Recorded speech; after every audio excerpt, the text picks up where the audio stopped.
बिस्मिल्लाहिर्रहमानिर्रहीम अस्सलाम वालेकुम रहमतुल्लाहि वबरकातुहू। उम्मीद आप सब खैरियत से होंगे। Welcome back to my channel. आज हम लेक्चर नंबर 9 स्टार्ट कर रहे हैं पास्ट परफेक्ट कंटिन्यूस टेंस का। इससे पहले हम जो है वो past indefinite tense, simple past, past continuous tense, past perfect tense कर चुके हैं। अब हम कर रहे हैं past perfect continuous tense. Past perfect continuous tense की बात करें तो बहुत ही सिंपल टेंस है पास्ट परफेक्ट कंटिन्यूस। परफेक्ट का मतलब काम का मुकम्मल हो जाना, कंटिन्यूस मतलब वो काम मुकम्मल हो गया लेकिन वो कंटिन्यूस भी है।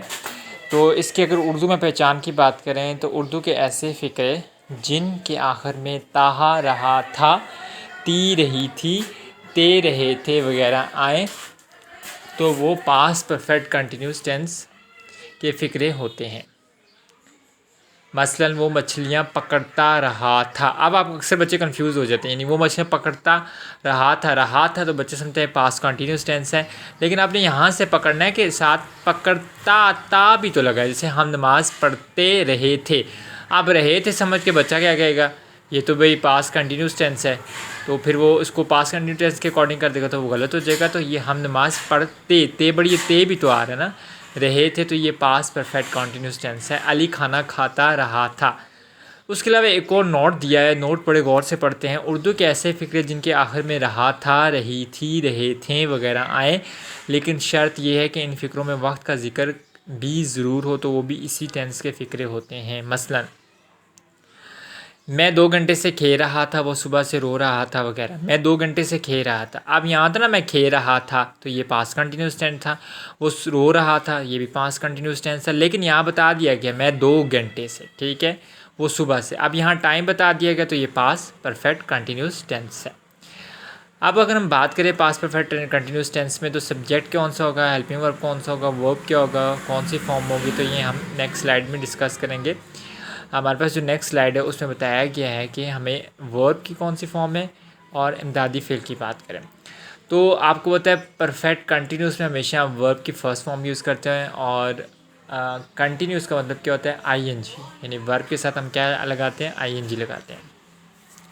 सिंपल से कह रहा है कि इस टेंस में फ़ेल की आईएनजी वाली फॉर्म इस्तेमाल होती है, यानी आपने present perfect past perfect continuous tense में वर्ब की फर्स्ट फॉर्म यूज़ करनी है और फर्स्ट फॉर्म के साथ आपने क्या लगाना है, आईएनजी लगाना है। बिकॉज आईएनजी नहीं लगाएंगे तो आप टेंस को कंटिन्यूस नहीं बता पाएंगे। अगर आपने टेंस को कंटिन्यूस बताना है तो आपको वर्ब की फर्स्ट फॉर्म के साथ आईएनजी लगाना पड़ेगा। इसी तरह हमारे पास सेंटेंस में सब्जेक्ट होता है, हमें मालूम है सेंटेंस के स्ट्रक्चर को देखें, सब्जेक्ट के बाद हमारे पास क्या होता है, हेल्पिंग वर्ब होता है, हेल्पिंग वर्ब के बाद वर्ब होता है, वर्ब के बाद हमारे पास क्या होता है, ऑब्जेक्ट होता है। अब यहाँ हम बात करेंगे हेल्पिंग वर्ब की, यानी पास्ट परफेक्ट कंटिन्यूस टेंस में हेल्पिंग वर्ब कौन सा इस्तेमाल होता है। एक बार ये हमारी एक्टिवाइज की सीरीज़ ख़त्म हो जाए तो फिर इंशाल्लाह ये 12 टेंसेस में से जो हमारे 8 टेंसेस है जिनका पैसिव वॉइस है वो भी हम करेंगे, और अपने स्टूडेंट्स को और अपने जितने भी मेरे सब्सक्राइबर हैं उनको मैं टेंसेस की कंप्लीट सीरीज़ सिखाऊंगा, इंग्लिश कंप्लीट अच्छी तरीके से कोर्स करवाऊंगा। तो इस टेंस में इमदादी फ़ेल जो है वो हैड बीन इस्तेमाल होता है। अभी हमने कल पीछे प्रीवियस लेक्चर में पढ़ा था कि पास्ट परफेक्ट टेंस में क्या उनसे हेल्पिंग वर्ब इस्तेमाल होता है, हैड। तो पास्ट परफेक्ट कंटिन्यूस टेंस हो जाएगा तो हैड बीन इस्तेमाल होगा।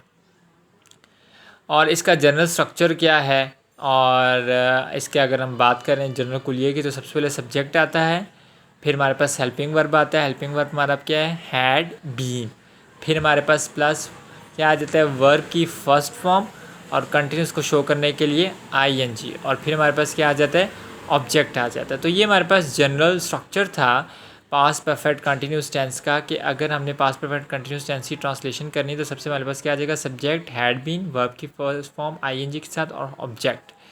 अब हमारे पास 3 तरह के सेंटेंस होते हैं, ठीक है। एक होते हैं पॉजिटिव फ़िक्रे, मस्बत फ़िक्रे जिन्हें हम अफर्मेटिव सेंटेंसेस कहते हैं, एक होते हैं नेगेटिव सेंटेंसेस कहते हैं, एक होते हैं इंट्रोगेटिव सेंटेंसेस होते हैं। तो तीनों आपको समझ आ गया। अफर्मेटिव सेंटेंस मतलब मस्बत जुमले, नेगेटिव सेंटेंस मतलब जिनमें हम नॉट यूज़ करते हैं after the helping verb, interrogative sentences सवालिये जिनमें हम हेल्पिंग वर्ब स्टार्ट में ले आते हैं। बात करें मस्बत फ़िक्रे की तो इस टेंस के मस्बत फ़िक्रों का तर्जुमा दर्जा झैल कुलिये के मुताबिक किया जाता है, यानी सबसे पहले फ़ाइल, फिर इमदादी फ़ेल, हैड बीन, फिर वर्ब की आईएनजी वाली फॉर्म और आखिर में मफूल का तर्जुमा किया जाता है। तो अगर हम इसका स्ट्रक्चर देखें, हम डिस्कस कर चुके हैं पहले भी, subject plus had been plus verb की फर्स्ट फॉर्म आईएनजी के साथ कंटिन्यूस को दिखाने के लिए प्लस ऑब्जेक्ट। यहाँ कुछ एग्जांपल्स दी हुई हैं ताकि हम बेहतर तरीके से पास परफेक्ट कॉन्टीन्यूस टेंस को समझ सकें। पहला, वो सुबह से खेल रहा था। अब बच्चे देखें ना, वो सुबह से खेल रहा था से बच्चे समझ रहे हैं ये पास कंटिन्यूस टेंस है। नहीं बेटा, ये पास कंटिन्यूस टेंस हो ही नहीं सकता क्योंकि यहाँ पे टाइम का बता दिया गया, ठीक है, कि वो सुबह से, ठीक है। अब सुबह एक पॉइंट ऑफ टाइम है, ठीक है, तो यहाँ सेंस लगेगा फोर। अब मैं बता दूँ, फोर जो होता है वो पीरियड ऑफ टाइम के लगता है और जो पॉइंट होता है वो सेंस जो होते हैं पॉइंट ऑफ टाइम के लिए होते हैं। He had been playing since morning, तो ये हमारी फर्स्ट एग्जांपल हो गई है, ठीक है। उसके नेक्स्ट हमारी एग्जांपल है, हम 2 घंटे से मछलियाँ पकड़ रहे थे। अगर आपको सिंस और फोर का डिफरेंस नहीं आता तो मैंने उसकी भी वीडियो बनाई हुई है यूट्यूब पे, तो आप उसको भी वॉच कर सकते हैं।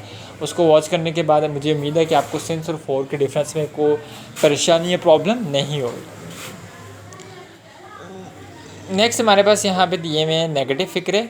तो नेगेटिव फ़िक्रे की बात करें तो नेगेटिव फ़िक्रे मतलब मनफी फ़िक्रे मतलब नफ़ी वाले, नफ़ी मतलब नॉट, यानी ऐसे फ़िक्रे जिनमें हम हेल्पिंग वर्ब के फ़ौरन बाद क्या लगा देते हैं, नॉट का इस्तेमाल करते हैं, उन्हें हम नेगेटिव या फिर मनफी फ़िक्रे कहते हैं। इस टेंस के नफ़ी फ़िक्रे बनाने के लिए दर्जा झैल कुलिये के मुताबिक अमदादी फ़ेल हैड बीन के दरमियान नॉट लगाया जाता है। अब ये बात याद रखनी कि आपने हैड बीन के बाद नॉट नहीं लगाना, बल्कि आपने हैड बीन के दरमियान में नॉट लगाना। हेल्पिंग वर्ब तो हैड बीन है ना, लेकिन उसके आप दरमियान में क्या लगाएंगे, आप नॉट लगाएंगे, ठीक है। जैसे हमारे पास यहाँ स्ट्रक्चर दिया हुआ है, सब्जेक्ट सबसे पहले आएगा, फिर हैड बीन के दरमियान में नॉट आएगा नेगेटिव सेंटेंसेस में, फिर आपका प्लस फर्स्ट फॉर्म आएगी आईएनजी के साथ कंटिन्यूस को शो करने के लिए, प्लस ऑब्जेक्ट आएगा। जैसे यहाँ कुछ एग्जांपल दी हुई हैं, अगर हम एग्जांपल से स्टडी करेंगे तो हमें बेहतर तरीके से समझ आएगा। परिंदे सुबह से नहीं उड़ रहे थे, सबसे पहले टेंस को पहचानें। परिंदे सुबह से नहीं उड़ रहे थे मतलब पास कॉन्टीन्यूस में चला जाएगा, लेकिन ये पास कॉन्टीन्यूस टेंस नहीं है क्योंकि यहाँ पे हमें सुबह से एक पॉइंट ऑफ टाइम दे दिया गया है। जब ये पॉइंट ऑफ टाइम दे दिया गया तो परिंदे सुबह से नहीं उड़ रहे थे तो क्या हो जाएगा, ये पास परफेक्ट कॉन्टीन्यूस टेंस है। द बर्ड्स हैड नहीं बीन और के दरमियान not been flying since morning, ठीक है। तो हमारे पास एक एग्जांपल आ गई जिसमें हमें बताया जा रहा है कि नॉट का कहाँ इस्तेमाल करना है। जैसे यहाँ सिंपल से एग्जांपल में परिंदे सुबह से नहीं उड़ रहे थे तो हमने कह दिया the birds had not been flying since morning. तो यहाँ तक अगर परिंदे 2 घंटे से नहीं उड़ रहे थे तो फिर हम क्या करेंगे, the birds had not been flying for 2 hours, ठीक है। यहाँ पे नेक्स्ट हमारा सेंटेंस की तीसरी टाइप है। पहली 2 टाइप्स हमने पढ़ ली है, अफर्मेटिव सेंटेंस कौन से होते हैं, उसके बाद हमने ये भी पढ़ लिया है कि नेगेटिव सेंटेंस कौन से होते हैं, और उसके बाद हम अब नेक्स्ट पढ़ने जा रहे हैं कि हमारे पास इंट्रोगेटिव सेंटेंसेस कौन कौन से होते हैं। तो हम बात करते हैं इंट्रोगेटिव सेंटेंसेस के सवालिया जुमले के। तो इंट्रोगेटिव सेंटेंसेस बनाना बहुत इजी है। इंट्रोगेटिव सेंटेंसेस में हम क्या करते हैं कि हेल्पिंग वर्ब को सब्जेक्ट से पहले ले आते हैं, यानी हेल्पिंग वर्ब को उठा के हम शुरू में ले आते हैं सब्जेक्ट से पहले, अगर हमने इंट्रोगेटिव सेंटेंस बनाना है। फ़िक्रों को सवालिया बनाने के लिए इमदादी फ़ेल हैड को सब्जेक्ट से पहले लगाया जाता है, लेकिन बीन बदस्तूर सब्जेक्ट के बाद ही लगाया जाता है। अच्छा, यहाँ पे थोड़ी सा ये एक बात याद रखने वाली है कि हम हैड बीन हमने कह दिया कि ये एक हेल्पिंग वर्ब है, लेकिन हम इंट्रोगेटिव सेंटेंसेस बनाने में क्या कहेंगे कि हैड को शुरू में लगा देंगे लेकिन बीन को हम सब्जेक्ट के बाद ही लगाएंगे। तो ये एक पॉइंट है जो बच्चों को याद होना चाहिए। अब हमारे पास स्ट्रक्चर, सब स्ट्रक्चर क्या है, हैड प्लस सब्जेक्ट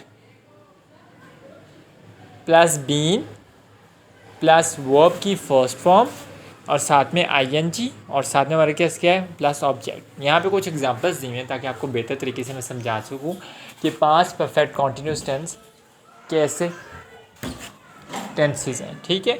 तो क्या है, पहले क्या, अली 2 घंटे से रो रहा था। अब ये क्या हो गया, क्या मतलब सवाल पूछ रहा है, तो हेल्पिंग वर्ब शुरू में आ जाएगा हैड। हेल्पिंग वर्ब सिंगुलर है या प्लूरल है, सब्जेक्ट हमें उससे कोई मैटर नहीं, हमने हैड लगाना सिंगुलर के साथ भी प्लूरल के साथ लगाना। Had Ali been weeping for 2 hours, क्या तुम सुबह से वर्जिश कर रहे थे। Had you been taking exercise since morning, क्या वो 10 मिनट से नज़म याद कर रहा था। Had he been learning a poem for 10 minutes. यहाँ कुछ मैंने आपको एक्सरसाइजेज दिए हैं। मैंने पहले कहा था कि अगर मैं आपको टेंस समझा रहा हूँ तो टेंस के साथ आपको होमवर्क भी दिया जाएगा। होमवर्क बहुत ज़रूरी है।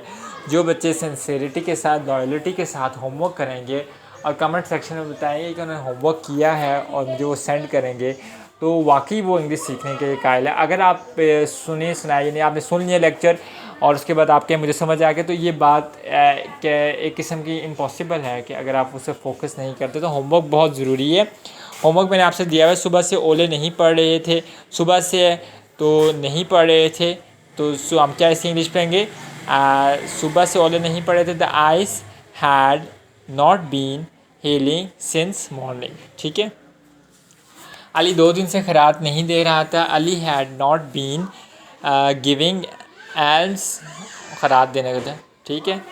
कुत्ते शाम से क्यों भौंक रहे थे। कुत्ते why had the dogs been barking since evening.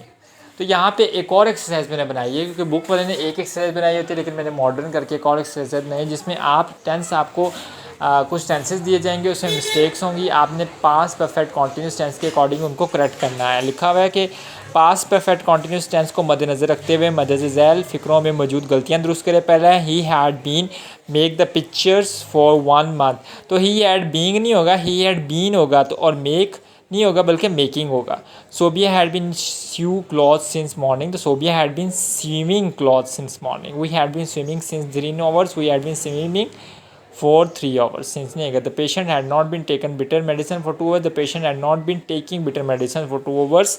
और उम्मीद है कि आप ये सारी एक्सरसाइज करेंगे, और अगर आपको कोई प्रॉब्लम है तो आप मुझे कमेंट में पूछ सकते हैं। एट दी एंड अगर आप मेरे चैनल पर नए हैं तो उसे लाइक कीजिएगा, सब्सक्राइब कीजिएगा और शेयर कीजिएगा, ताकि जिन लोगों को टेंसेस में प्रॉब्लम है बेसिक इंग्लिश को